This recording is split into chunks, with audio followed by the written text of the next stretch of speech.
सरस्वती ज्ञान कोश में मैं प्रतिज्ञा त्यागी आप सबका हार्दिक अभिनंदन करती हूँ। बच्चों, आज हम जयशंकर प्रसाद जो कि छायावाद के प्रवर्तक माने जाते हैं और ये छायावाद के 4 स्तंभों में से श्रेष्ठ स्तंभों में आते हैं और उन्हीं का ये ममता नामक शीर्षक है। उनकी कहानी है, बहुत ही सुंदर कहानी है जो कि आपके कोर्स में लगी हुई है। तो एक कहानी ममता, जैसा कि इसके नाम से ही समझ आ रहा है कि ये किसी ममता नाम की स्त्री की कहानी है। रोहताश दुर्ग के जो स्वामी हैं, मालिक हैं, यानी राजा, उनके एक मंत्री हैं जिनका नाम है चूड़ामणि। चूड़ामणि जो हैं वह एक ब्राह्मण मंत्री हैं और रोहताश के प्रधानमंत्री हैं। वो प्रधान यानी मुख्य। तो उनकी पुत्री का नाम है ममता, जो कि बाल्यावस्था में ही विधवा हो जाती है और अपने पिता के साथ वह रोहताश दुर्ग में ही रहती है। दुर्ग यानी किला।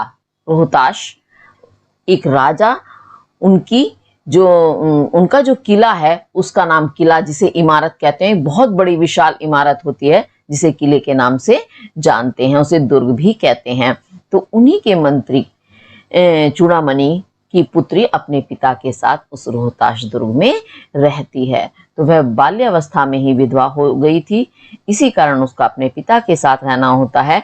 लेकिन अब इस समय जो ये घटना आप अब पढ़ेंगे, जो कहानी पढ़ेंगे, इस समय ममता पूर्ण युवावस्था को प्राप्त है। और क्या घटना घटती है उसे तो जब हम पाठ में साथ साथ पढ़ेंगे तभी आनंद आएगा। बस मैंने आपको थोड़ा सा उसका आपको संदर्भ प्रसंग बता दिया है। चलिए देखते हैं क्या होता है इसमें। तो पहला गद्यांश देखते हैं। रोहतास दुर्ग के प्रकोष्ठ में बैठी हुई युवती ममता शोण के तीक्ष्ण गंभीर प्रवाह को देख रही है। तो रोहतास दुर्ग, जो जैसा कि मैं बता चुकी हूं, वह रोहतास के पति का दुर्ग है, किला है। उसके प्रकोष्ठ कहते हैं कमरे में बैठी हुई युवती, क्योंकि अब वह युवा हो चुकी है, जवान हो चुकी है, इसलिए उसे युवती बोलते हैं, जो युवा हो जाती है। तो युवती ममता, जो नौजवान ममता है, वह शोण नदी का नाम है। तो शोण नदी के तीक्ष्ण यानी तीखे, बहुत तीव्र गति से बहने वाले, गंभीर यानी जो बहुत गहनता से बहता है, ऐसे प्रवाह को देख रही है। तो शोण नदी उनके किले के पीछे की तरफ से बह रही है। किले के पीछे से क्या, आसपास बह रही है। तो वह नदी जो है ममता के कमरे से दिखाई देती है। तो ममता अपने कमरे में से ही उस बहते हुए नदी के तेज प्रवाह को देख रही है। तेज में भी तीक्ष्ण बोला है। तीक्ष्ण का मतलब है बहुत ही ज्यादा तीव्रता के साथ वह जल की धारा बह रही है उसमें। और गंभीर भी है, क्योंकि जल जो होता है, गंभीर से मतलब क्या होता है, जिसके अंदर बहुत गहनता होती है। तो ऐसा वो जल वहां प्रवाहित हो रहा है, उसे बड़े ध्यान से वह देख रही है। ममता विधवा थी।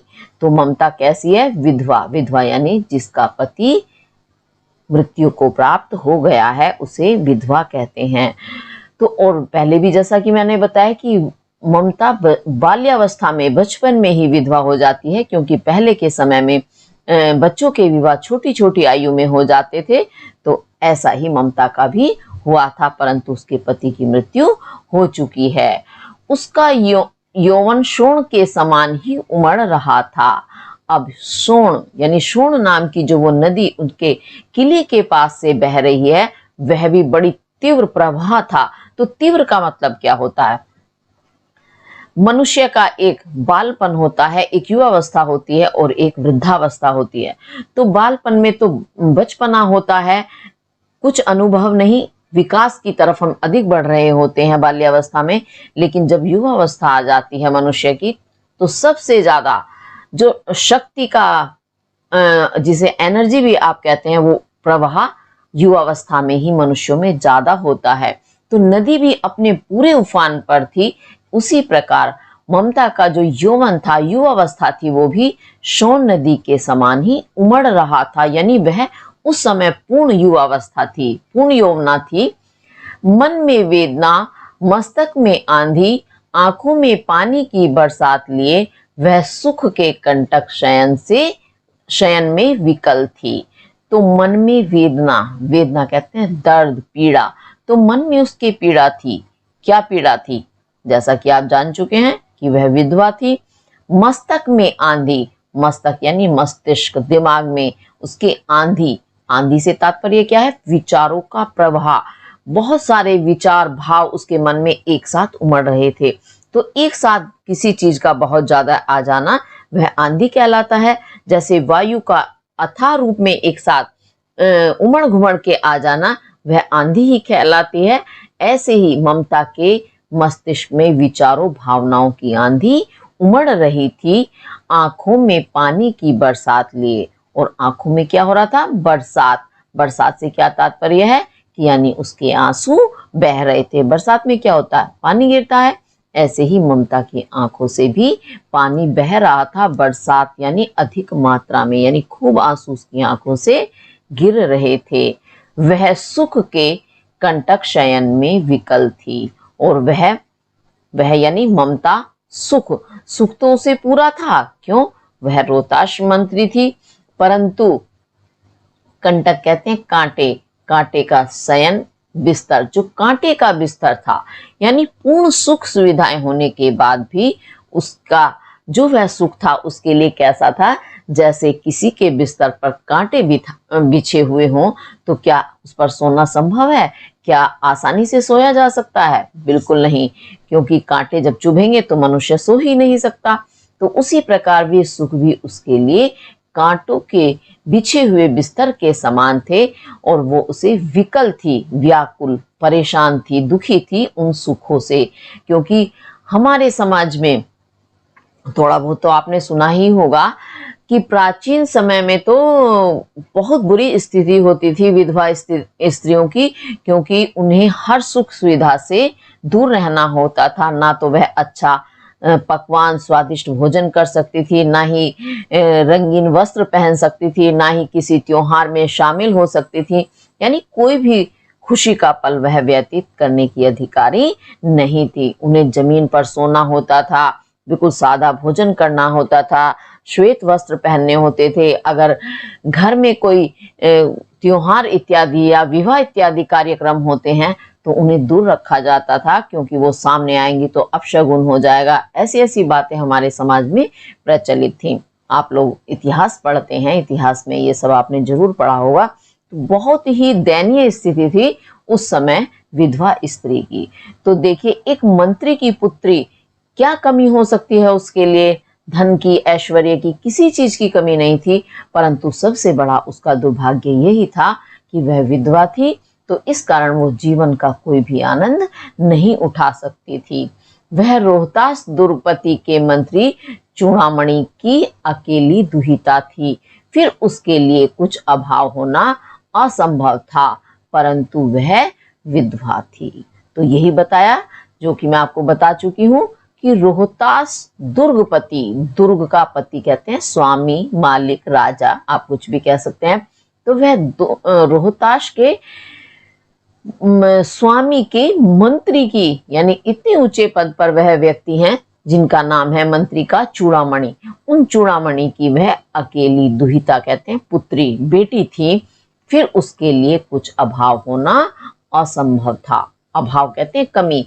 तो बताओ, जो मंत्री की पुत्री है उसके लिए कोई भी अभाव यानी कमी कैसे हो सकती थी? वह असंभव था, यानी हो ही नहीं सकता था कि उसे कुछ सुख सुविधा ना मिले।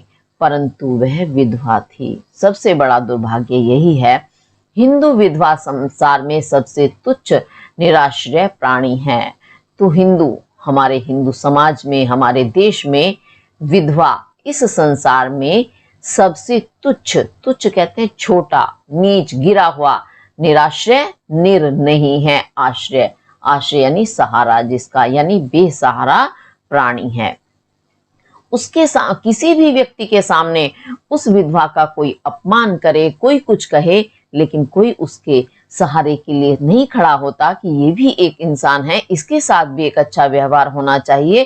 भाई, जाने वाला गया है, उसमें सामने वाले की क्या गलती है? जीवन तो लेना और देना ईश्वर के हाथ में होता है, किसी मनुष्य के नहीं। परंतु इस चीज को उठाने वाला वहां कोई नहीं था। जो चाहे अपमान कर दे, जो चाहे कैसा भी व्यवहार करे, लेकिन उसे रोकने वाला कोई नहीं होता उन विधवा स्त्रियों के लिए। तब उसकी विडंबना का कहाँ अंत था। तो यही कहते हैं लेखक, तब तब यानी क्योंकि जब वो विधवा थी तब उसकी विडंबना यानी दुख का, उसकी समस्या का कहाँ अंत था, कैसे अंत हो सकता था। क्योंकि समाज में कोई उनके लिए कोई सहारा नहीं था, कोई उन्हें महत्व देने वाला नहीं था, और जब तक जीना था उसी रूप में जीना था। क्योंकि प्राचीन समय में, तो प्राचीन क्या, अब से भी कुछ वर्षों पहले तक विधवा का पुनर्विवाह का भी प्रचलन हमारे देश में नहीं था।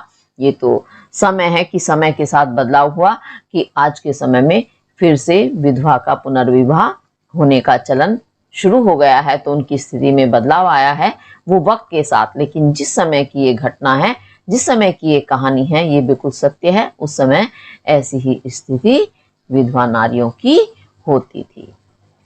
अभी आपको समझ में आ गया होगा। मैंने पूरे ही गद्यांश की व्याख्या आपको समझाने का प्रयास किया है। और जो ये रेखांकित आप देख रहे हैं, रेखांकित पंक्ति, इनकी आपको व्याख्या करने के लिए आता है परीक्षा में, तो आप इसको अच्छे से समझ लेंगे। वैसे तो सारा ही गद्यांश आ गया है, और परीक्षा में ये भी निश्चित नहीं है कि यही रेखांकित आएगा, कहीं से भी रेखांकित पंक्ति आ सकती है जिसकी आपको व्याख्या करनी होती है। अब इसी गद्यांश से संबंधित कुछ प्रश्न हैं, उन्हें देखते हैं हम। तो आपको व्याख्या ऐसे नहीं करनी है, इन प्रश्नों से संबंधित ही कार्य करना है। पहला प्रश्न देखते हैं, उपर्युक्त गद्यांश के पाठ और लेखक का नाम बताइए। तो इसके गद्यांश के पाठ का नाम हम पहले ही बात कर चुके हैं, और लेखक का नाम भी मैं बता चुकी हूं आपको। पाठ का नाम तो आपको पता ही है, क्या है, ममता। और लेखक कौन है, जयशंकर प्रसाद। ये आपका पहला प्रश्न पूरा हुआ। दूसरा है, रेखांकित अंश की व्याख्या कीजिए। तो रेखांकित अंश की व्याख्या मैं आपको समझा चुकी हूं, उसे आप ध्यान से करेंगे। तीसरा प्रश्न है, कौन युवती किस दुर्ग के प्रकोष्ठ में बैठी थी। कौन युवती, अभी आपने अगर गद्यांश सही से समझ लिया है तो आप बता सकते हैं कौन युवती थी। जो प्रकोष्ठ कहते हैं कमरा, कक्ष, कहाँ, किसके कक्ष में, दुर्ग के। दुर्ग के जो कक्ष में या कमरे में बैठी थी, कौन थी वह थी ममता। और किस दुर्ग में बैठी थी, तो पहली ही पंक्ति में आपका आ रहा है, रोहतास दुर्ग के। बिल्कुल पहली लाइन आपकी इसी की है। ठीक है, तो इस प्रकार से आपके प्रश्न ये तो मैंने बताए। इसके अलावा भी और प्रश्न इसमें से बन सकते हैं, आप उन्हें अच्छे से देखेंगे, अपनी तरफ से प्रश्न बनाकर उनके उत्तर खोजें इसी गद्यांश से संबंधित, तो आपको और भी अच्छे से करना आ जाएगा। चलिए आगे देखते हैं। तो आगे क्या होता है, हे भगवान, तब के लिए, विपद के लिए इतना आयोजन, परम पिता की इच्छा के विरुद्ध इतना साहस। पिताजी, क्या भीख न मिलेगी, क्या कोई हिंदू भूपृष्ठ पर न बचा रह जाएगा जो ब्राह्मण को 2 मुट्ठी अन्न दे सके। अच्छा, अब मैं आपको इस पंक्ति को समझाने से पहले थोड़ा सा बताना चाहूंगी।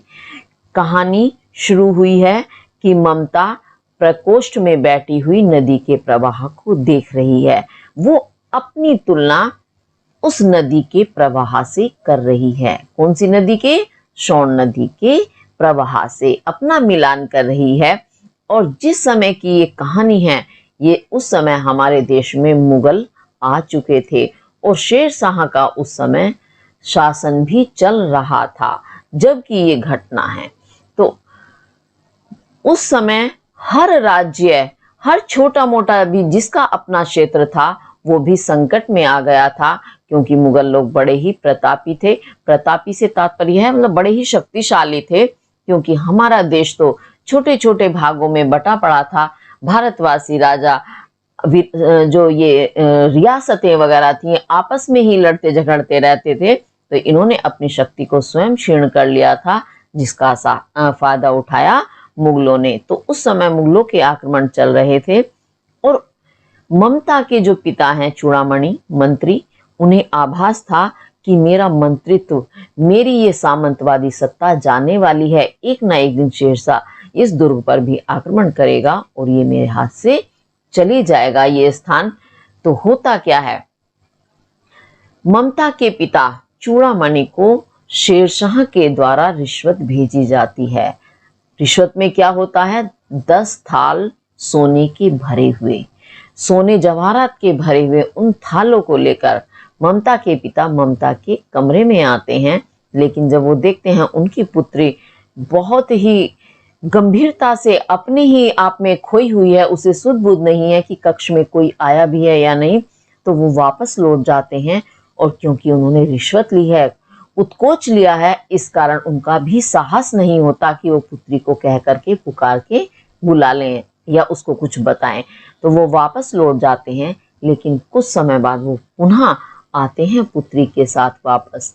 तो होता क्या है, 10 सिपाही उनके साथ होते हैं जिनके हाथों में सोने से भरे हुए थाल हैं और उन पर आवरण यानी कपड़ा ढला हुआ है, ढका हुआ है। और उसके बाद जब ममता पूछती है कि पिताजी इसमें क्या है, तो वो आवरण हटा दिए जाते हैं। ममता उन आवरणों को हटा हुआ देखकर, सोने को देखकर एकदम चौंधिया चकाचौंध हो जाती है।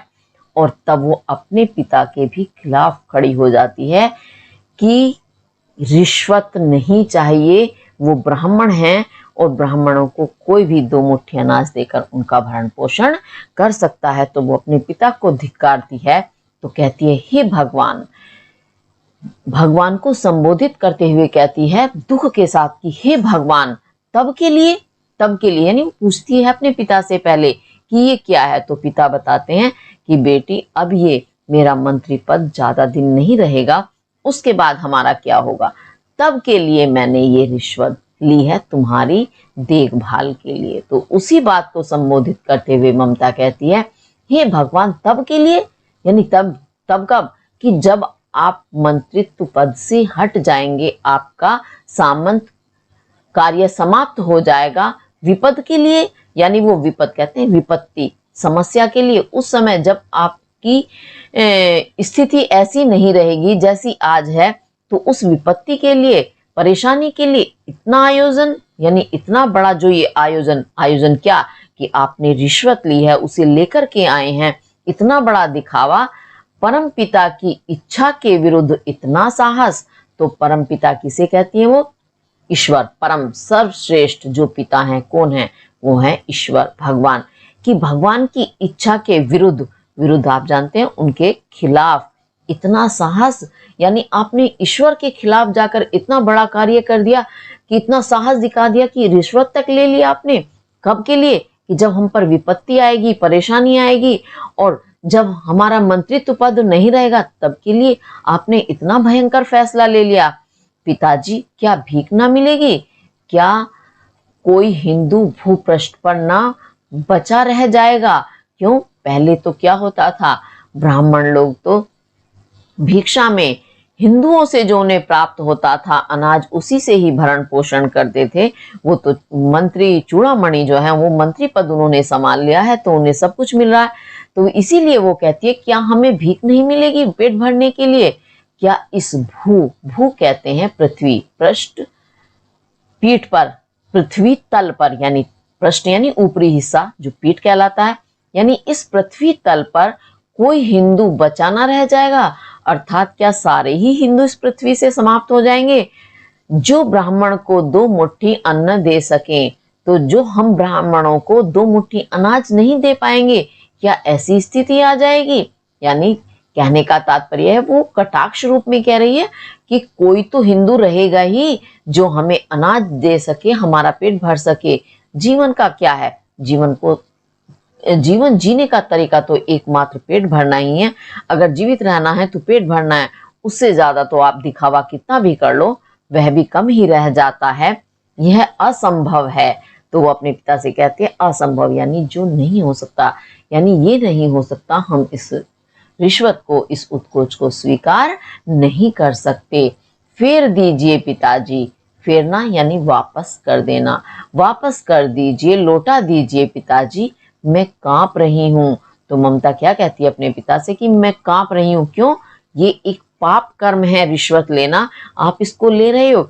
इस रिश्वत से मेरी आंखें चौंधिया रही हैं और मुझे कपकपी आ रही है, क्योंकि ये एक गलत कार्य है। जब इंसान गलत काम करता है तो उसे स्वयं से ही डर लगने लगता है। इसकी चमक आंखों को अंधा बना रही है।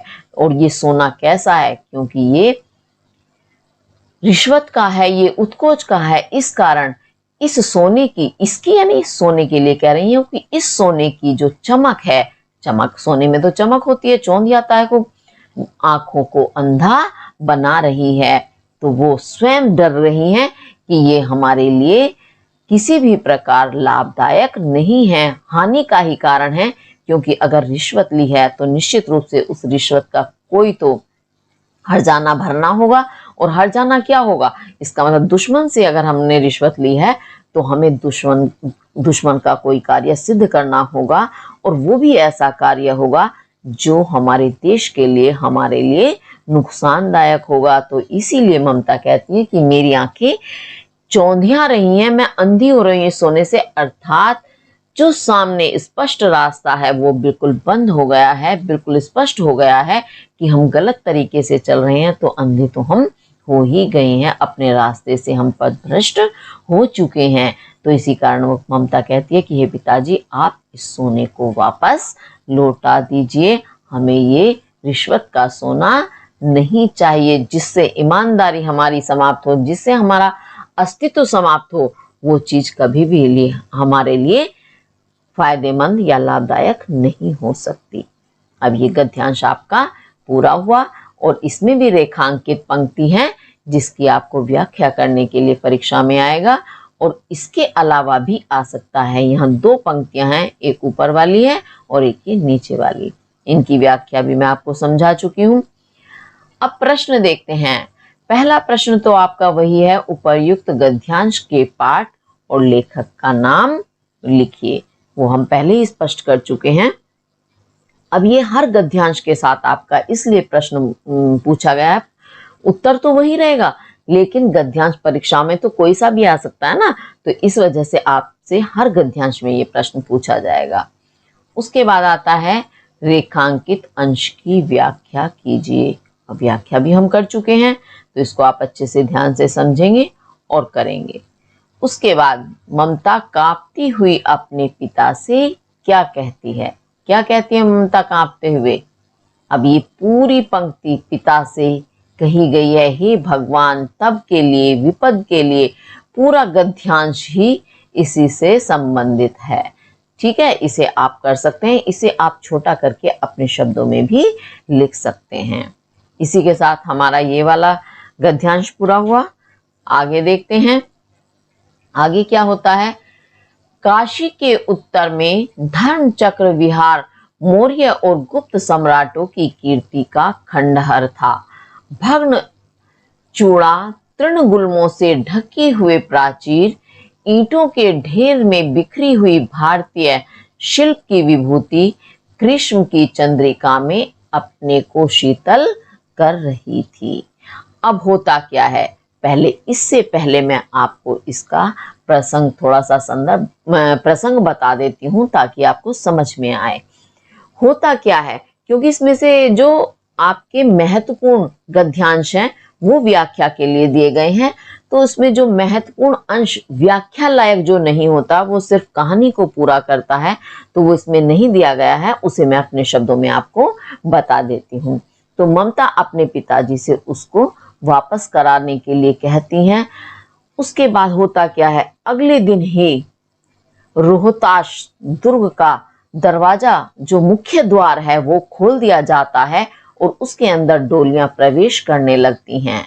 और वहां मंत्री चूड़ामणि विराजमान हैं, स्थित हैं, और वो, उन्हें कुछ शक होता है तो वे उन डोलियों का पर्दा हटाने के लिए कहते हैं। जो डोलियां लेकर आ रहे हैं वो कहते हैं कि इसमें, इन डोलियों में स्त्रियां हैं और ये स्त्रियों का अपमान होगा कि अगर पर्दा उठा करके देखा जाए डोलियों का।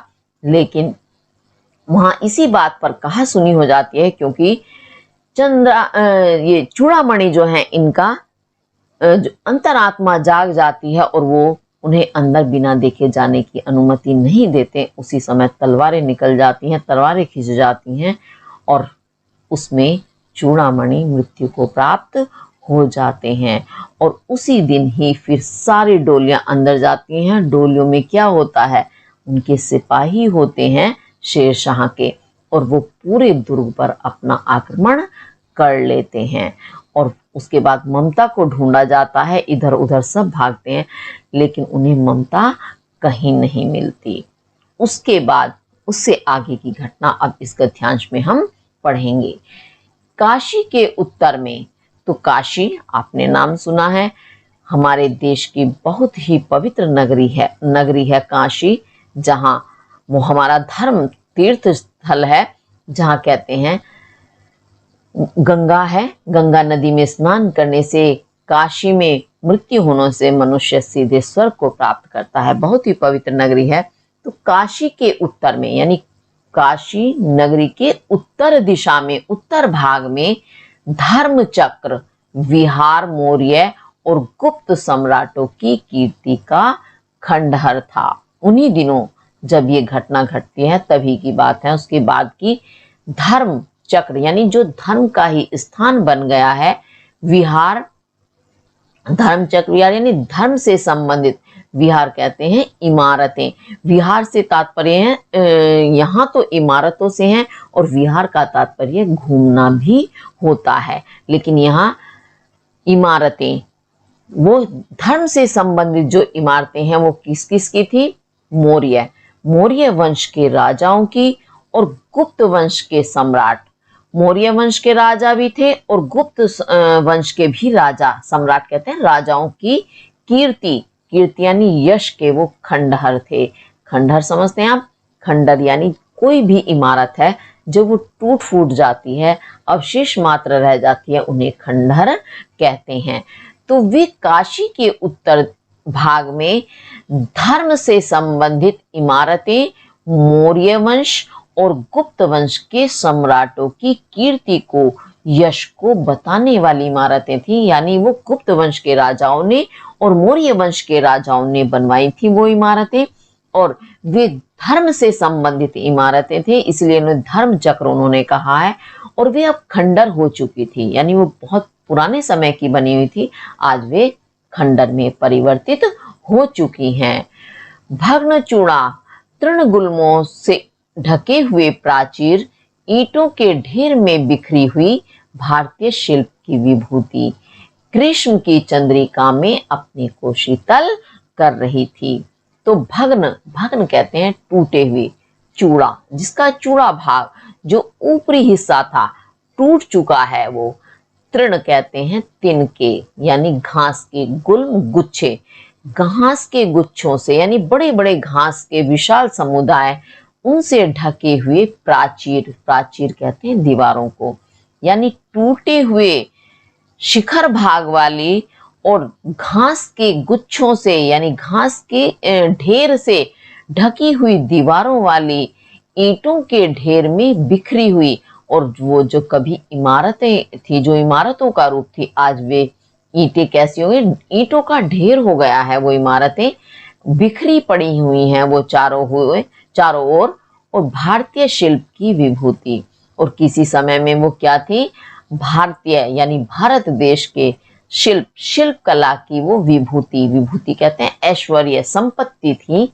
आज वो ही भारतीय शिल्पकारी की विभूति जो खंडरों के रूप में परिवर्तित हो गई है, ग्रीष्म की चंद्रिका में, ग्रीष्म गर्मी की चंद्रिका, चांदनी रात में, यानी चंद्रमा निकला हुआ है और उसकी चांदनी चारों तरफ फैली हुई है, चांदनी को चंद्रिका कहते हैं।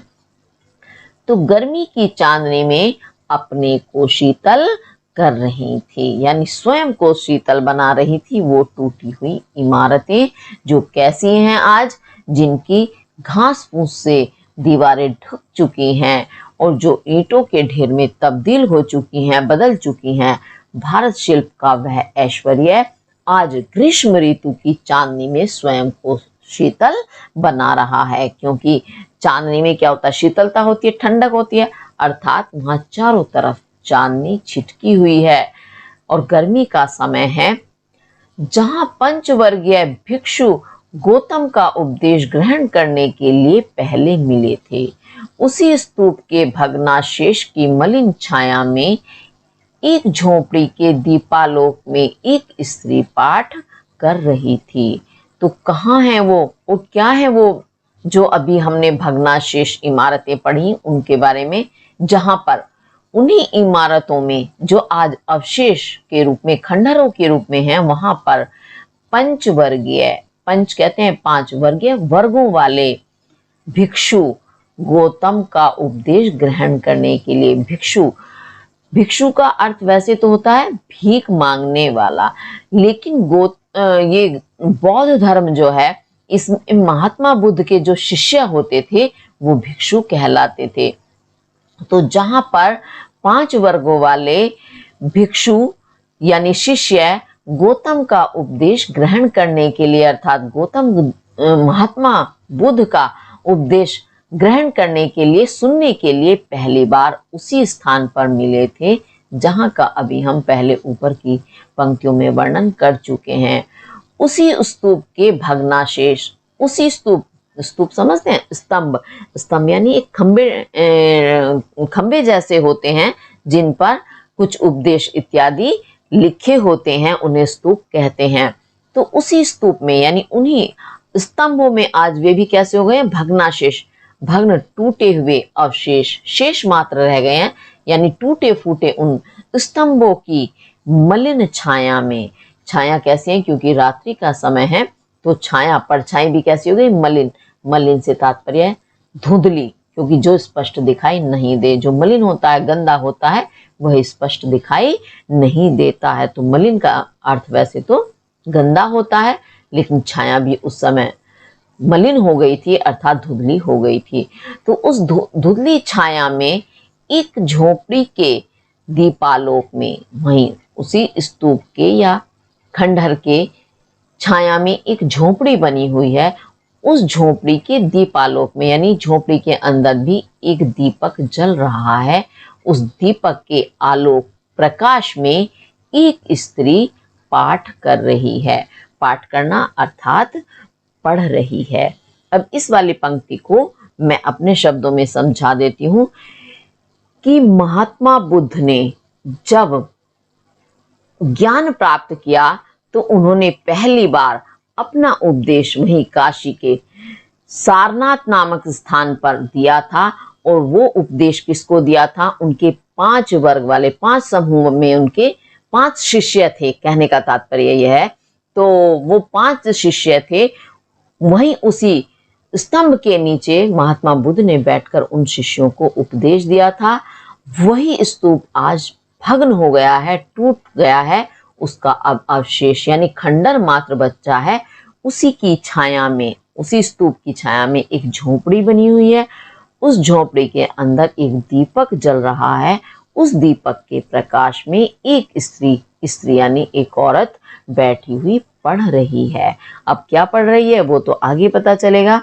तो इसी के साथ ये आपका गद्यांश की व्याख्या पूरी हुई। अब इसके हम प्रश्न उत्तर देखेंगे। अच्छा, एक चीज और मैं कहना चाहूंगी, अगर आपको कोई भी चीज समझ नहीं आती है तो आप कमेंट करके अवश्य पूछें। चलिए, पहला प्रश्न, उपर्युक्त गद्यांश के पाठ और लेखक का नाम बताइए।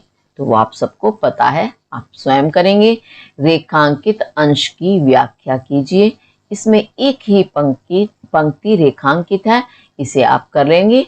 और हो सकता है परीक्षा में इससे ज्यादा या इससे और कोई दूसरी पंक्ति भी आ सकती है, इसलिए पूरी व्याख्या को ध्यान से समझेंगे, पढ़ेंगे। उसके बाद काशी के उत्तर में क्या था।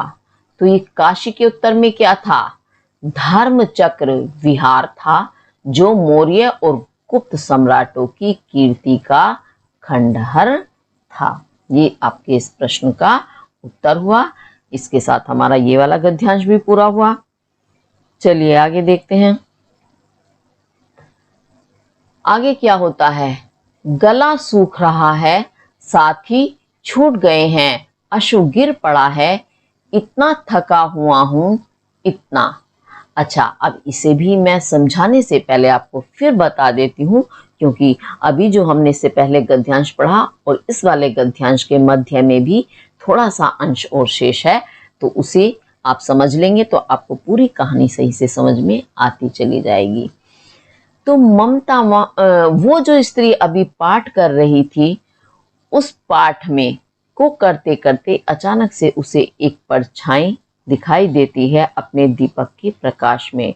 तो वह वहीं पढ़ना छोड़ देती है और पूछती है कौन।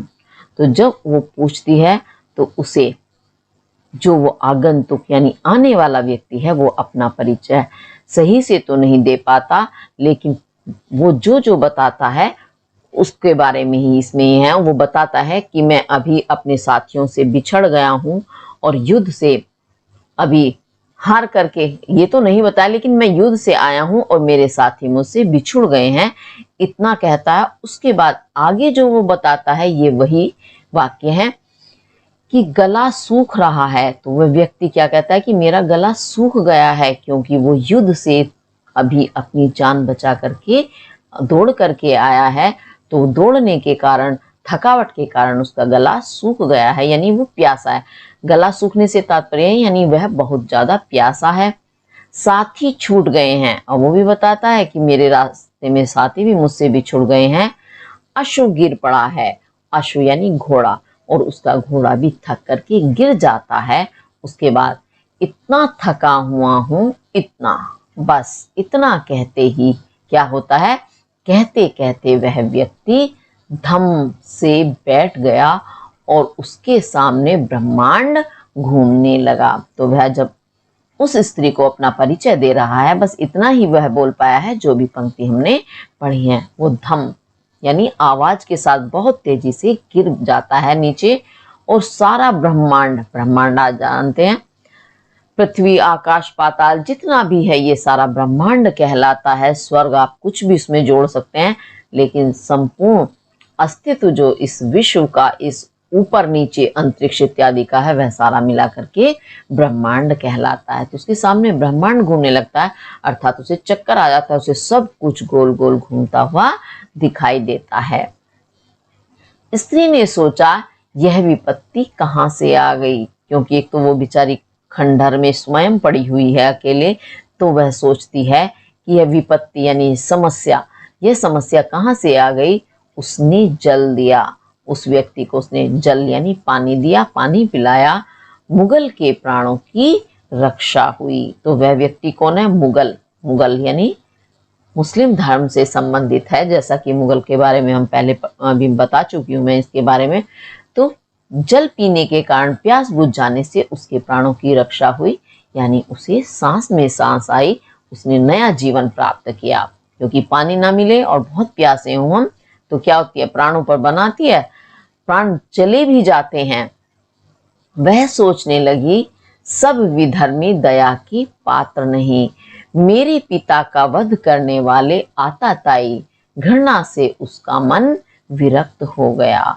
तो फिर सोचने लगी, उसे विचार आ गया, क्योंकि वो तो पहनावा वेशभूषा इत्यादि देखकर पहचान गई कि यह कोई मुगल है, इसीलिए कहा कि मुगल के प्राणों की रक्षा हुई। फिर वो अपने मन में ही सोचती है कि सब विधर्मी, विधर्मी यानी अलग धर्म वाले, धर्मी जो एक समान धर्म वाले होते हैं, और वी नहीं है जो समान धर्म का, यानी अलग धर्म वाले दया के पात्र नहीं। तो अलग धर्म से क्या तात्पर्य है, क्योंकि ये जो मुगल लोग आए थे, इन्होंने हमारे देश में आकर के बहुत मारकाट की, बहुत अत्याचार किए, इसी कारण वो कहती हैं कि ये अलग धर्म वाले, अलग धर्म से तात्पर्य है ये मुगल से ही है कि ये मुगल लोग जो हैं ये दया के पात्र नहीं है, ये दया करने लायक नहीं है। मेरे पिता का वध करने वाले आताताई, आताताई कहते हैं आतंकवादी, अत्याचारी, अत्याचारी, आतंकवादी नहीं अत्याचारी बोलेंगे।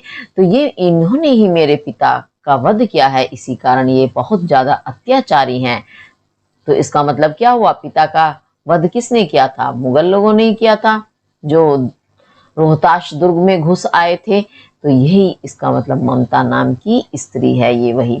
घृणा से उसका मन विरक्त हो गया, और उसके मन में घृणा, नफरत जाग गई, और उसका मन विरक्त, विरक्त यानी जैसे सामने कोई दुखी व्यक्ति आता है, उसे देखकर उसके प्रति सहानुभूति होती है, या कोई घायल व्यक्ति है देख करके स्वयं ही दया भाव उत्पन्न हो जाते हैं, परंतु उसके मन में तो विरक्ति आ गई, यानी जरा भी उसके प्रति स्नेह भाव उसे पैदा नहीं हुआ। तो इसके साथ आपका ये वाला गद्यांश भी पूरा हुआ। अच्छा, इसमें रेखांकित पंक्ति नहीं है, परंतु आप देखेंगे ये पंक्ति, सब विधर्मी दया के पात्र नहीं, मेरे पिता का वध करने वाले आताताई। तो यहां तक जो है ये आपने देखा होगा, ये मोटे मोटे अक्षरों में लिखी हुई है पंक्ति, तो यही आपकी रेखांकित पंक्ति है। इसे भी आप सही से करेंगे, क्योंकि मैंने पूरी व्याख्या इसको आपको समझा दी है, तो इसको ध्यान से करेंगे। और उसके बाद इससे संबंधित प्रश्नोत्तर देखते हैं। उपर्युक्त गद्यांश के पाठ और लेखक का नाम लिखिए, ये हमारा हो चुका है। रेखांकित अंश की व्याख्या कीजिए, ये मैं आपको व्याख्या बता चुकी हूँ कि जब उसने देखा, क्योंकि हमारी संस्कृति हमें यही सिखाती है, कहा भी जाता है अतिथि देवो भव, ये हमारे शास्त्रों में वर्णन है कि अतिथि जो है देव होता है, भगवान होता है, उसकी हमें हर प्रकार से देखभाल करनी चाहिए। परंतु जब कोई अत्याचारी राक्षस मनुष्य आ जाए तो क्या वह अतिथि लगता है? बिल्कुल नहीं। इसी कारण ममता के हृदय में भी उस मुगल के प्रति नफरत पैदा हो गई। इसी कारण वो कहती है कि विधर्मी, यानी ये अलग धर्म वाले दया के पात्र नहीं है, यानी दया करने लायक नहीं है, विश्वसनीय नहीं है, क्योंकि इन्हीं के कारण मेरे पिता की मृत्यु भी नहीं हुई, बल्कि मेरे पिता का वध कहते हैं मारना, हत्या करना। तो मेरे पिता की ये हत्या करने वाले अत्याचारी हैं, ये किसी भी प्रकार से दया के लायक है ही नहीं, दया के भाजन नहीं है। इसी कारण उसके हृदय में घृणा पैदा हो जाती है। तो ये आपका रेखांकित अंश है, इसे अच्छे से व्याख्या करें। इसी के साथ जो है आपका आज का ये शीर्षक पूरा हुआ, इसे अच्छे से करेंगे। शीर्षक आज का ही पूरा हुआ है, अभी आपका ये पाठ पूरा नहीं हुआ है, तो इसे जो शेष बचा हुआ भाग है उसे मैं अगली वीडियो में लेकर के आऊंगी। लेकिन यदि आपको मेरी वीडियो अच्छी लगती हैं तो लाइक, शेयर और सब्सक्राइब जरूर करें, और जब आप वीडियो देखते हैं साथ साथ लाइक अवश्य करें। इसी के साथ धन्यवाद।